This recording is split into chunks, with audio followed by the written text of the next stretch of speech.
Hey mamas, birth can either be the most empowering experience or the most disempowering experience, and this is determined by the way you interact with your birth journey.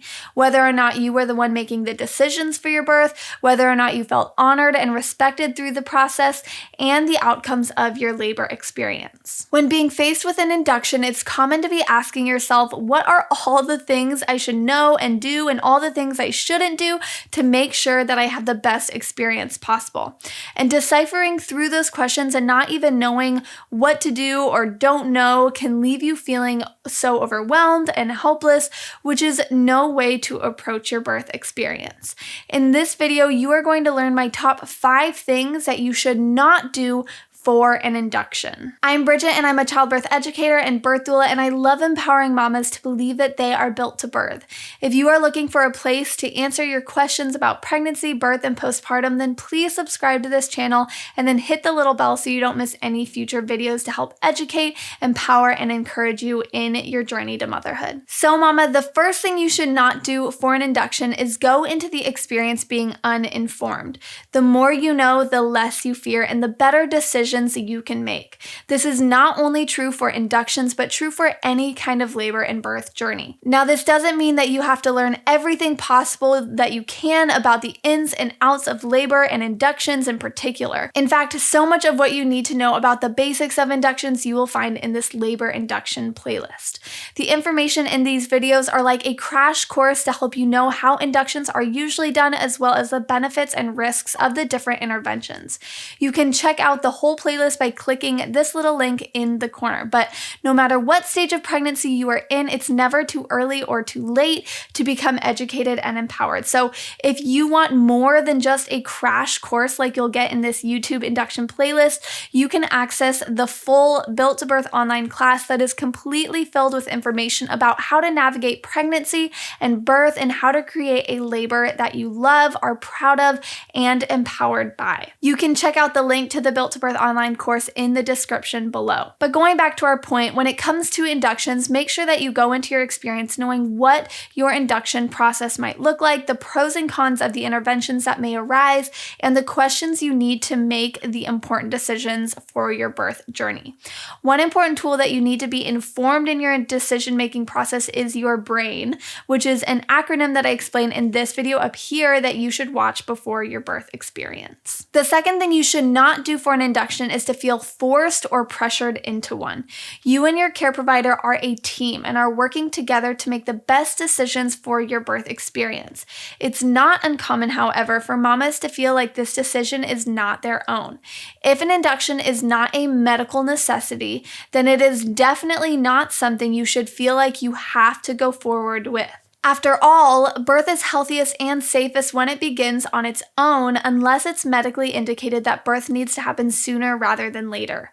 In this video that I've linked up here, I talk about 3 answers you have to have before getting an induction, and knowing the answers to these 3 questions about yourself, your baby, and your baby's current home will help you decide whether or not it's a medical necessity to get an induction. If an induction is what is safest and healthiest for you and your baby, then you can be confident in your choice to get one, and it's not that you didn't have a say in the decision, it's that you are making the best choice by moving forward with labor and birth sooner rather than later.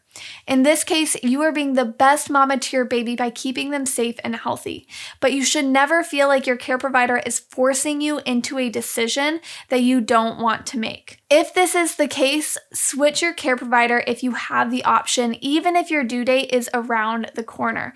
You should always feel comfortable, encouraged, and on the same team as your care provider. The third thing you should never do in an induction is keep quiet. Mama, a part of being informed and being on the same team with your care team is speaking up, voicing your concerns and preferences, getting your questions answered, and owning your birth experience.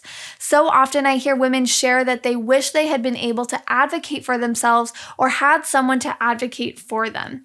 If you feel like it'll be too challenging in the heat of labor to speak up, to ask questions, voice your concerns, or advocate for your preferences, having a doula is such a great option. A doula or someone specific on your birth team to help advocate for you keeps the door of communication open between you and your care provider.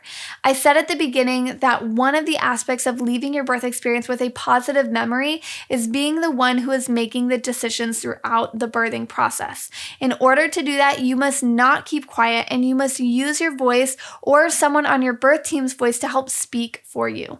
A doula will never speak on your behalf in making decisions, and really no one on your birth team should when it comes to that decision-making role, because still that is taking the decision-making out of your hands and not allowing you to own your birth story. The purpose of an advocate is to help facilitate communication between mama, her partner, and their care team. The fourth thing you should not do for an induction is to value your care provider's comfort over your birth preferences.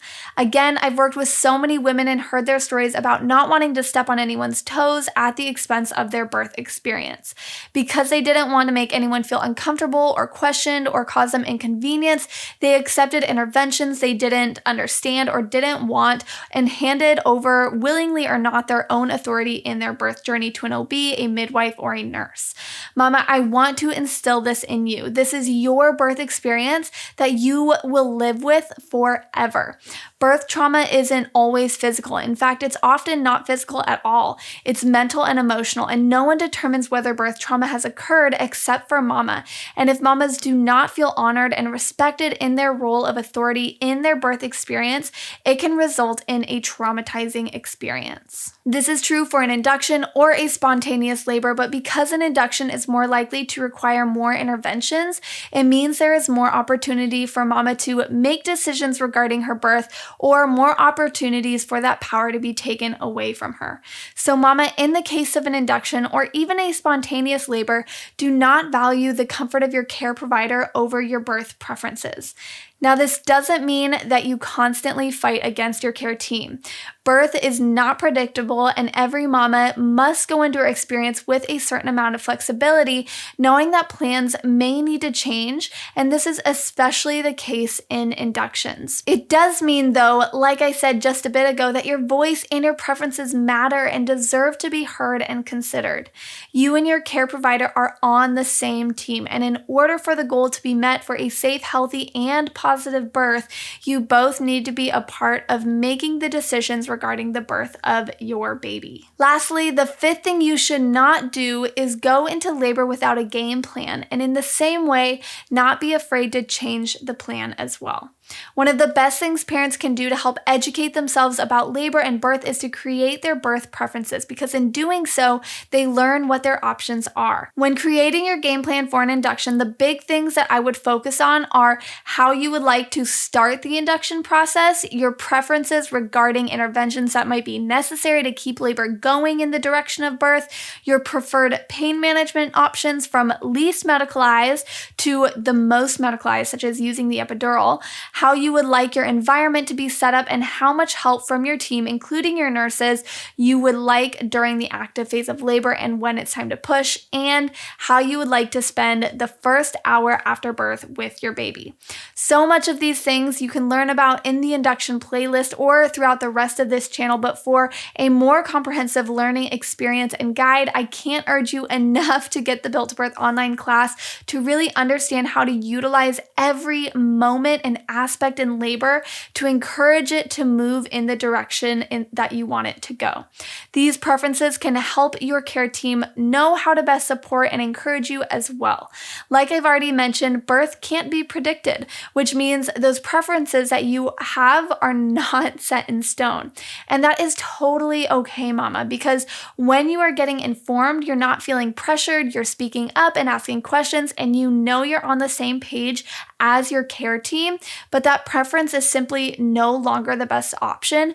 You can be so confident that you are making the best decision for you, your baby, and your birth experience. So for example, maybe you didn't want to be continuously monitored during labor, but because you now need cervidil to be induced, you have to be continuously monitored. But you can feel confident that this change is necessary for the safety and health of you and your baby. Or if you didn't want an epidural, but because of the use of pitocin, you now need to have that relief that it offers in order to have a positive birth memory, then you can be confident in that decision because mama, not only is a healthy mama and baby important at the end of labor, but so is a happy mama with an empowering and positive birth memory. So go in with a game plan, but be willing to change it if the time and need arise. Mama, I hope this video has provided you with some clarity on what you shouldn't do in an induction, and with that knowledge, you're getting clarity on what you should do in the event of an induction or really any kind of birth experience. Mama, I am confident that an empowering and beautiful birth experience is awaiting you at the end of your pregnancy, especially as you are educating yourself and preparing for this incredibly amazing and transformational event in your life. So to wrap us up, the 5 things you should not do in an induction are: 1, go in uninformed; 2, feel pressured or forced into one; 3, keep quiet; 4, value your care provider's comfort over your own birth preferences; and 5, go into it without a game plan or not being willing to change it if necessary. The more you avoid these 5 things and strive for their opposites, the more empowered and positive your birth experience will be. So thanks for being with me in this video, and I will see you in the next one. Bye, mamas.